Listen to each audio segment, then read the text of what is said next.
casinos when it was known for boardwalk beaches and bathing beauties, especially Miss America. Not to mention the diving horse at the Steel Pier, but it's changed a lot since then, especially with the coming of casinos. When did the casino era begin and how did it change Atlantic City?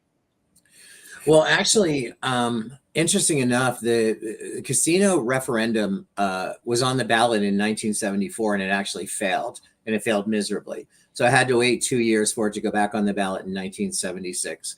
And in 1978, the very first casino opened in June of 1978, which was Resorts Casino. It was opened by Merv Griffin at that time. How it began, if people that are old enough to remember, Atlantic City was a vacation destination in the 40s and 50s for most of the people in the region. And then what happened in the early 1970s when airlines started and people started traveling and doing vacations by air, Atlantic City went on in the decline as far as a vacation destination. So they took a look at what opportunities were there to bring people back to the city. And at that time, gaming was one of them because there was only one other place to gamble, and that was Las Vegas. So that's kind of how the whole thing started. Well, I know the boardwalk and beaches are still there, but what about the famous little jitneys? I loved riding those things. They're still there. They're still there. They're driving up and down Pacific Avenue every day, picking up people, taking them to the different properties. And actually, they've even expanded their service. They now have free shuttle service from the train station to your hotel. We also use a lot of them now for shuttles. When we do client shuttles for conventions and meetings, rather than hiring large motor coaches. So they're very strong and they're getting more fuel efficient. Which is a good thing for our environment as well. And let's talk casinos. I know you have 17,000 luxurious hotel rooms, nearly 2 million feet of meeting space in proximity to 1/3 of the nation's population by car. Obviously, Atlantic City still attracts lots of conventions, but have casinos become the number one drawing card? Well, I think casinos were the number one drawing card for many, many years, and they'll always be an extremely important part of the landscape of our tourism community. I do. We're upwards of like 17,500 rooms now, and that is both casino and non-casino hotels. The 2 million square foot of meeting space is citywide, of course. And it is important to note that we are within driving distance of 1/3 of the population of the United States. So while the casinos were the major draw for most of their life here in Atlantic City, they've really become now, because there's gaming a lot of places now. There's gaming, and we're going to talk about this in a little while, in New York and Pennsylvania and Connecticut and Delaware and Maryland. So gaming now in Atlantic City has become an amenity. So the thing that we still have going for us is the fact that we are the only gaming destination in the U.S. that sits right on the Atlantic or any ocean and beach. So we're talking with Larry Sieg, the CEO of Visit Atlantic City. Is Las Vegas the biggest competitor to Atlantic City, or maybe the much closer casinos of Pennsylvania? Las Vegas is absolutely not a competitor of. We are not a competitor of Las Vegas, nor is we definitely. When you talk about Pennsylvania, when you talk about Maryland, when you talk about New York State, and even more importantly, we're a little bit concerned and have to pivot to figure out what we're going to do when they open casinos in downtown Manhattan. And that is going to be coming within the next 2 to 3 years. There will be mega, and when I say mega, I've seen the plans for them, mega resorts in Manhattan. So we're going to have to really take a hard look at Atlantic City, which we're also going to get into, and, investment into Atlantic City, and make sure that we give people another reason, in addition to gaming, to visit Atlantic City. What's going on with some of the casinos that exist now? We hear Caesars has invested 400 million in its 3 Atlantic City resorts and has a new, forgive me for the pronunciation, Nobu Hotel tower opening this year. Mm-hmm. Well, they do. It's actually open. It's a $400 million renovation. They have opened the Nobu restaurant as well as the Nobu Tower at Caesars. I want to be clear. It's not a hotel. It's a tower at Caesars that they opened up, the Nobu Tower. In addition to that, we might as well talk about this while we're doing, because it is part of Caesars.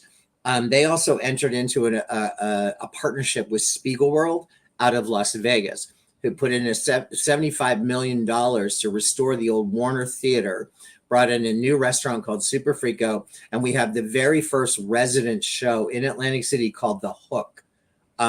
We've never had a residency show in Atlantic City at all. They have incredible cocktails, incredible food. The show is incredible. It is not for it's not for the faint of heart, but it's an incredible show. But that's also part of, that's in addition to the 400 million, but it's part of the Caesars expansion and renovation. Wow. Along the line there, is there an Italian-American psychedelic restaurant? And if so, exactly what does that mean? Oh, Super Freak. That's Super Freako. It Yeah. is. Okay.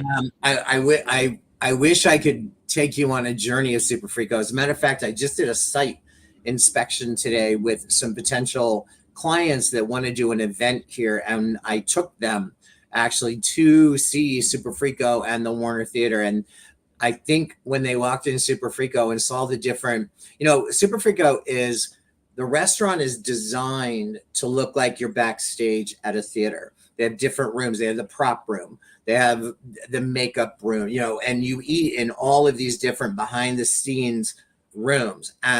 It's very bright and colorful. And so that's kind of the whole psychedelic Italian, because their food is mainly an Italian cuisine. Cool. Appreciate that. Now, I understand there's a $100 million indoor water park with 11 slides and a 1,000 square foot surf simulation at Showboat. Yes, it's called the Island Water Park. It's the largest indoor water park in the world on the ocean. Bart Blatstein, who owns the Showboat Hotel, the Showboat was a casino for many, many years, and unfortunately it closed back in 2008 during when we took the downturn and lost 4 of our casinos. But Bart Blatstein, who is a developer in the Philadelphia area, bought the property. And even though it has not turned it back into a casino, which we're thankful for, because really it kind of leveled the playing field in casinos by us losing them. And we're very happy that 3 of the 4 properties that closed have been repurposed and opened. But Bart decided he was going to go for more of an adult and family oriented facility. So he opened the indoor water park last year, which is the $100 million indoor water park. He's opened the Lucky Snake, which is the largest arcade on the East Coast, along with an indoor racetrack and bumper cars and roller skating rink. And so, you name it. And he just keeps adding and adding and adding. And he just added pickleball courts in there as well, because I'm a huge pickleball player. So, he did that for me. So it's an incredible facility. Great food, dining in there, great bars. So I encourage everybody to check out the Showboat and the water park and Lucky Snake arcade when they come. Along those lines, I understand that Showboat has opened a first of its kind nightlife entertainment complex exclusively for adults. Yes. If so, how different is that from the original Atlantic City? So here's what they did. What they did in the $100 million water park, they took a section of the water park and created what I would consider to be almost like a Caribbean area. It's an adult only. It's 21 and over. There's cabanas and there's chairs and there's a upper deck where you can go and watch sports and have drinks. There's actually a pool with a swim up bar, and the glass overlooks the ocean. And so it's a 21 and adult area only. So he's doing that a lot, and he also is doing a lot of adult only events. In the evening, he's brought boxing back to Atlantic City. Boxing was huge in Atlantic City in the 80s and in the early part of the 90s, and then boxing kind of took a tumble. He's actually brought boxing back. So that is good to know, because I know a lot of stuff happens out here on the West Coast. So if it's back in Atlantic City, Not going to say that's where it belongs, but Yeah, that is a good thing. Now, hopefully, I didn't ask this already, but Bally's Atlantic City is fresh from a $100 million upgrade, which might be the number for this program that right. included rooms, dining, and cocktail concepts. Please Yeah. share on that if you would. Well, they just redid, Bally's was purchased about 2 years ago from Caesars Entertainment. Caesars Entertainment owned Bally's, and it was purchased a couple years ago. They put $100 million into it. They renovated all 750 of their rooms. They also added a new dining experience called the Yard, which is a dining and entertainment complex right on the boardwalk near the beach. They also put in the first revolving carousel bar in Atlantic City in the hotel lobby. So they've done great things. They also have probably one of the most popular beach bars in the city. We have lots of beach bars. I mean, nothing better than to sit and look at the beautiful ocean, sit on the beach, and be able to sip a cocktail. So, and you can do that in Atlantic City. Atlantic City, we have open container law, so you can take a cocktail. You can walk down the boardwalk. You can walk pretty much anywhere with an adult beverage. That's good to know. I didn't know that one. Yeah. Because out here in Vegas, it's limited to just the Strip, I believe. That's kind of cool. It's good to know. Ladies and gentlemen, Travel Edge Radio listeners, we are talking with Larry Sieg, CEO of the Visit Atlantic City. All right, for patrons of all ages who like arcade games, Dave & Buster's has opened an entertainment and restaurant center at Tanger Outlets with something like 100 arcade games, food, alcohol, and a sports bar with a 40-foot wall of high-definition TV screens. Have you been there?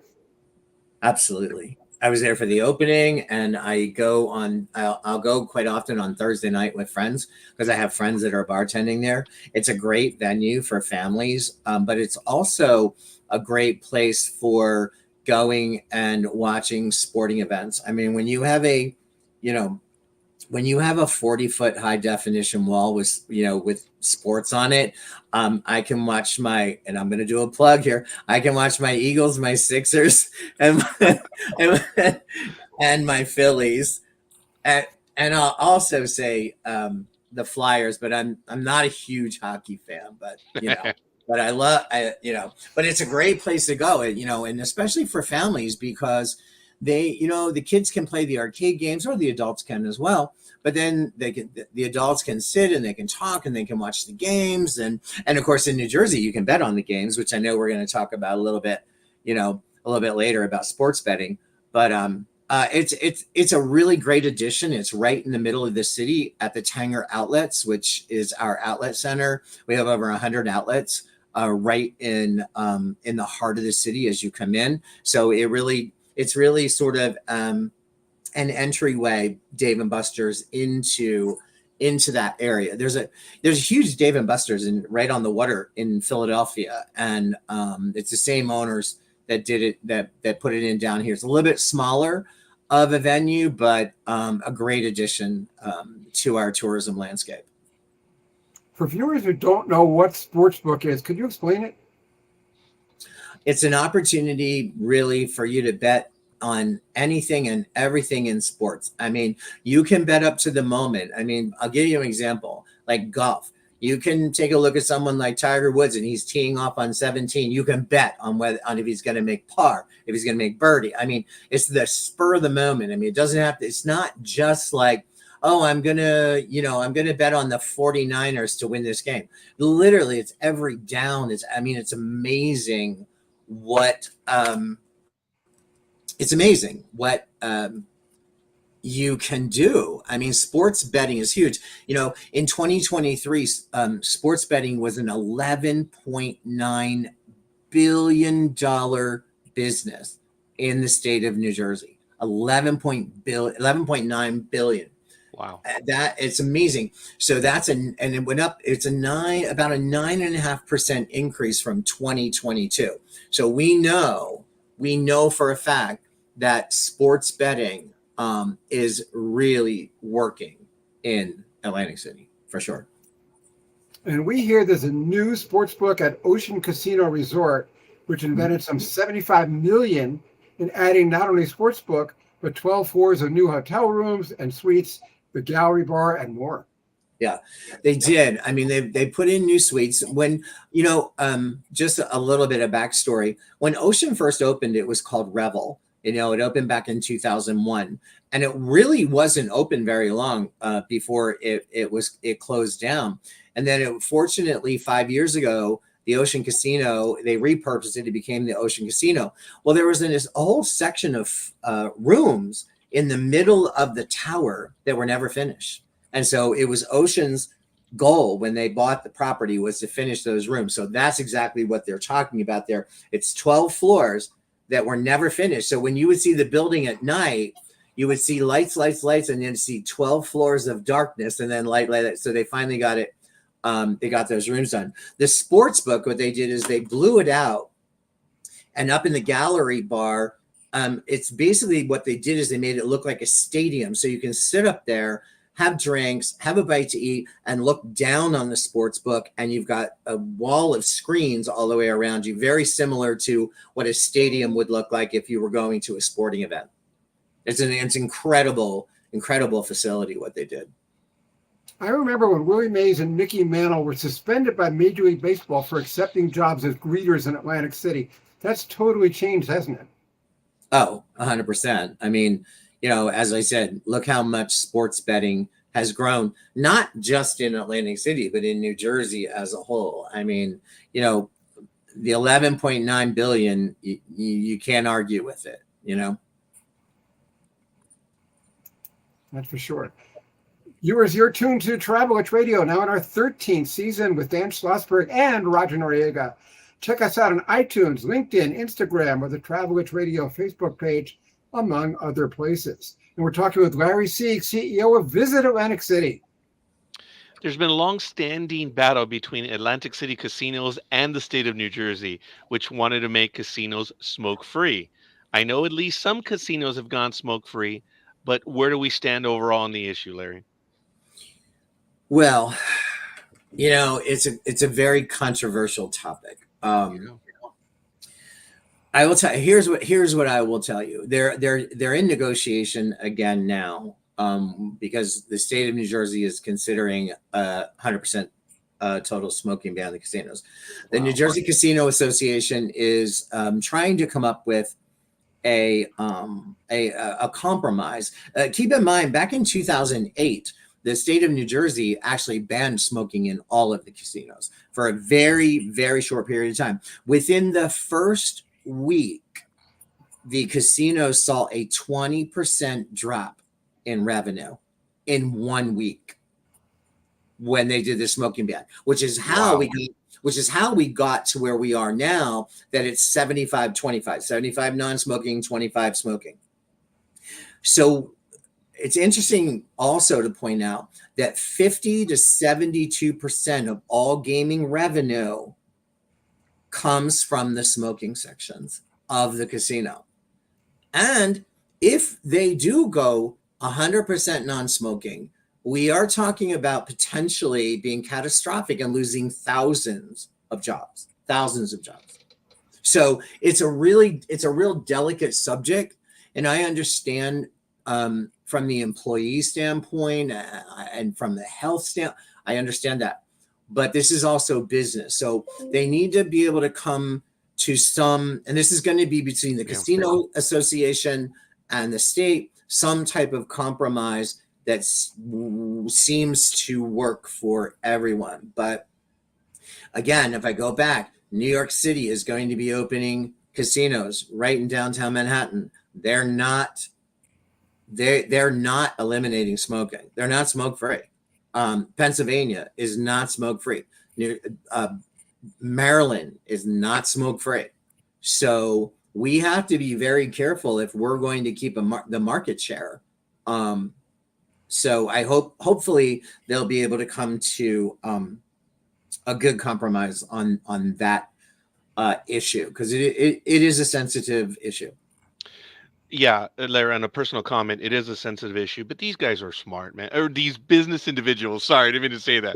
They should be able to come they should be able to come to some sort of compromise. I hope so.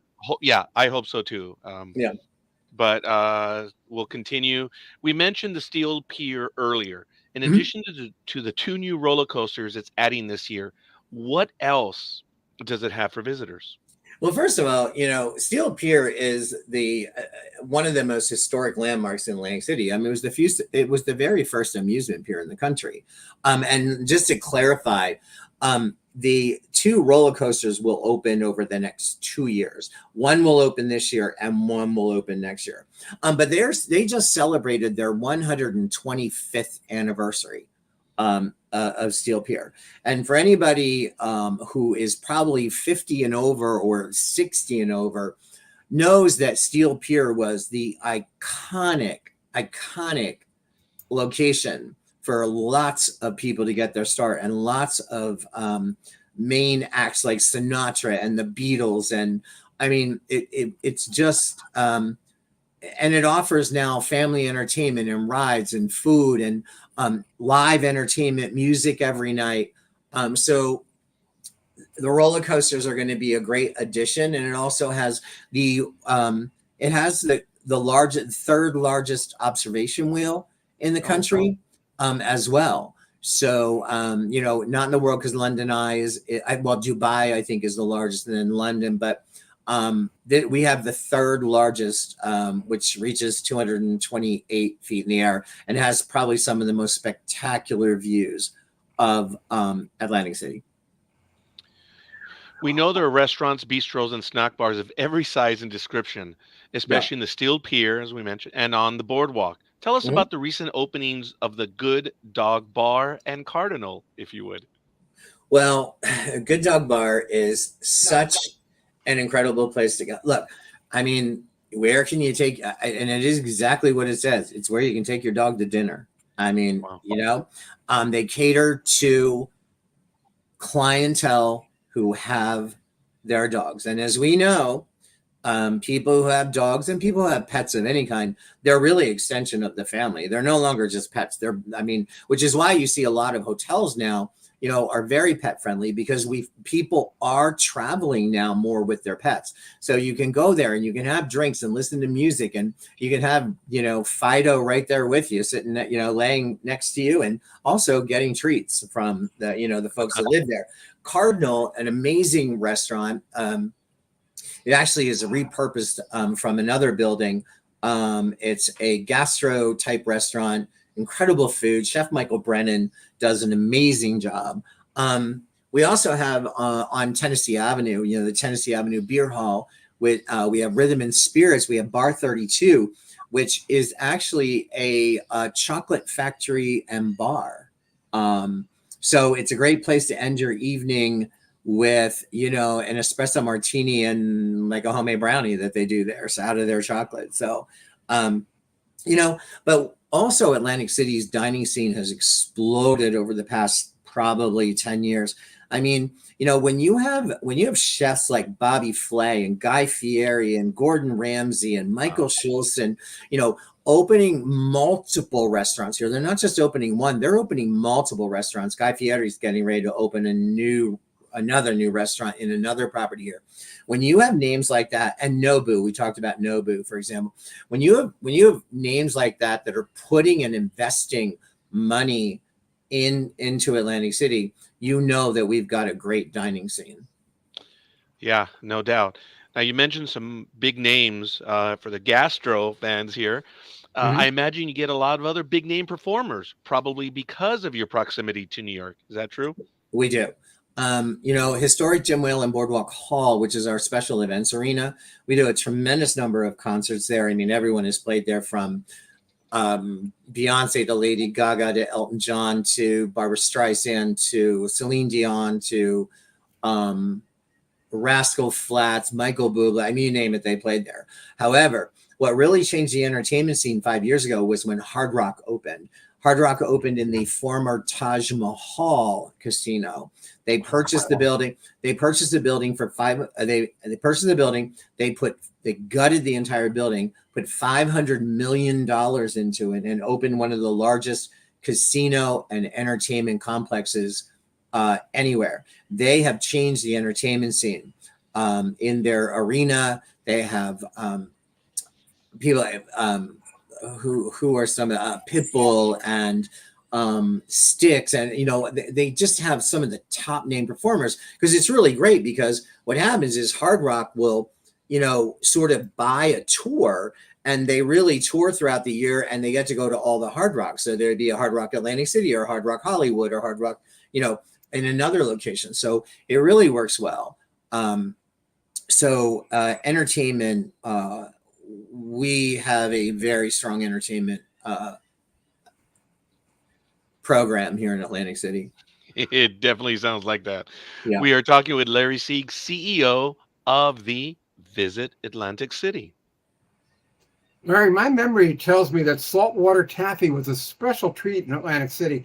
And I remember the Mr. Peanut mascot hanging out on the boardwalk too. Yeah. Is the best bet for first timers taking the tram up and down to scout out the territory and decide what they want to come back to? Yeah, I mean, I think that trams or the rolling chairs, the rolling chairs have been in Atlantic City since the early 1800s or mid 1800s. That's a good way to see it as well. You get a private person that's pushing you and talking to you going down the boardwalk, but the trams are also a great way. And, it's funny, speaking about Mr. Peanut, I remember when we did the 60th, I believe it was the 60th anniversary of Monopoly, which, of course, for those viewers that don't know, the game Monopoly was based on the city of Atlantic City. I actually wore that Mr. Peanut costume on the boardwalk, which is now in the historical museum at Boardwalk Hall. That's cool. I knew I saw you. Yeah. Your peak season has to be right around the corner, Memorial Day to Labor Day. Am I right? It is. It is. Although, I mean, yes, we'll definitely call that our peak season, but really, Atlantic City is a year-round destination now. I mean, there's so much going on, especially in the shoulder seasons. Spring is a great opportunity. I think fall is really one of the best times to enjoy Atlantic City. The weather is still beautiful. The beaches are beautiful. The water's still nice. But yeah, I mean, I would say that Memorial Day to Labor Day is your typical summer tourism time period. Do visitors need a badge to use the beaches? No. Atlantic City's 4.5 mile of pristine beaches is completely free, which is unusual in New Jersey, because most of the beaches in New Jersey, which I think with the exception of, and I might be wrong on this, but Atlantic City and Wildwood, New Jersey, I think are the only two free beaches. I could be wrong, but I did hear that somewhere. But no, we have no beach badges at all. Atlantic City used to be known internationally as the home of Miss America. Mhm. That's long gone. Mhm. But are there current special events we should mention? Yes. I think there's a couple to mention. And one we brought back this year. It's going to take place the weekend of June 21st. And that is the International Offshore Powerboat Racing. It was here for several years. They took a hiatus. They're coming back strong this year. It draws hundreds of thousands of people onto the beaches to watch these powerboat races. Another event that we have in July is called JJ Fish Week. 4 years ago now, we've been working with Jimmy Johnson, the former coach of the Dallas Cowboys. I know I'm an Eagles fan. I'm talking about the Dallas Cowboys. My friends are probably like, why are you mentioning him? But let me tell you, Coach Johnson is an amazing man. He is a big marlin fisherman. And he brought the tournament here. This will be the fourth year. Every July, he brings over 100 boats.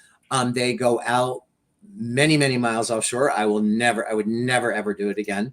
To go out fishing. It's like a 6-day tournament. It's over a $2 million purse. We have boats owned by Michael Jordan and Tom Brady, and all of them are all big fishermen. So they come in, and it's a whole week long of events where they go out fishing all day. They come in, they do a weigh-in.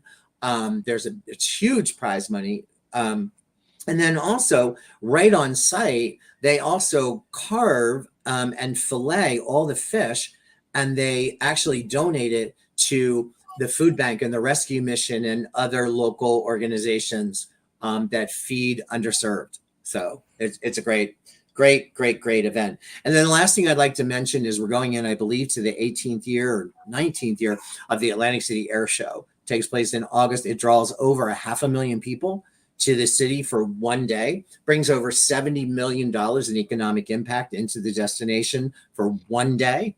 And it's on a Wednesday. It's not on a weekend. Wow. So those are a couple of the big signature events that are taking place this year, as well as, every year. But those are the biggies. Do most people come to Atlantic City by car, or do they fly into the airport? And do the casinos still run express shuttles from New York and North Jersey? First of all, most people drive. I will admit, we have, like I said before, we are within driving distance of 1/3 of the population of the United States. So we are a drive market. Our feeder markets are New York, North Jersey, Pennsylvania, Delaware, Maryland, a little bit into DC. But yeah, for the most part, they're driving. You can fly into Atlantic City Airport, a little bit more challenging. Most of our service out of Atlantic City Airport flies directly to Florida. There are shuttles to and from North Jersey to Atlantic City. There are still casino buses. I mean, a lot of people think that the casino bus industry, sort of went away, but there are still casino buses that come down from New York and Pennsylvania. But driving is pretty much the number one mode of transportation to get here. Let me interrupt, Dan. There's a question in the chat room.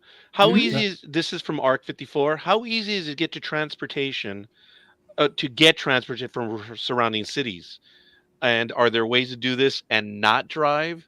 Sure. I mean, there's a lot of ways. We're not that far. I'm not really sure what they're referring to as surrounding cities. If you're talking about New York, Philadelphia, those sites, like Philadelphia, for example, there is the Atlantic City rail line. You can actually take a train right from Center City, Philadelphia, right into Atlantic City through the Atlantic City rail line. If you're talking more locally, I mean, we have incredible Lyft and Uber services and also public transportation. So I hope that answers the question. It most likely does. Another question from Mark 54 is, and I hope I'm pronouncing it correctly, Absecon Lighthouse, close enough to take a short drive to, and is it open? Yes. Well, if you're in Atlantic City already, you can take a short walk to it. You don't need to drive to it. You can just walk up the boardwalk to Rhode Island Avenue, and it's right there. So yes, and it is open. It's open. They were open on a limited schedule for the winter, but I believe Memorial Day they open 7 days a week. So maybe a little bit before that. But yes, I mean, you can drive. They have ample parking there, or if you're on the boardwalk, you can simply just walk there. The tram will take you right to the ramp that takes you down to where the lighthouse is. Thanks, Larry. Mm-hmm. Larry, is there anything we haven't asked you that you'd like to add? The other thing I'd like to mention, I mentioned briefly about historic Boardwalk Hall. A lot of people don't know that this is our special events arena, but it was the very first convention center in the country. It was built in 1929. It actually was the training ground for all of our troops for World War II. Every military officer who went to war had to come to Atlantic City. The military took over the entire town. That building houses the largest pipe organ in the world, the largest musical instrument in the world. And I am actually the vice president of the Historic Organ Restoration Committee, which the organ was destroyed in the hurricane of 1944.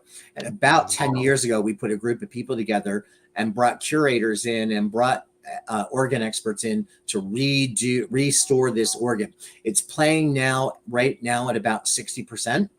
We still have a ways to go, but it is played at every special event in the hall. It's got over 36,000 pipes. We do tours daily. On Wednesdays, we do a complete curator tour where you can actually climb up into the chambers. There's 8 chambers that house over 36,000 pipes. If you wanted to remove the organ from the building, you'd have to tear the building down because the building was built around the organ.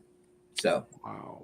It's interesting. I just wanted to mention that because if any of your viewers are in Atlantic City, I mean, every day there's a tour and a bridged version at noon, but on Wednesdays, there's actually a 2.5-hour full tour that I would highly recommend. And also in the lobby of Boardwalk Hall, we now have what's called the Atlantic City Experience, which is really a historical museum of Atlantic City from the 1700s to today. So that I would end with that. So how do Travel Witch Radio viewers, listeners learn more about Atlantic City?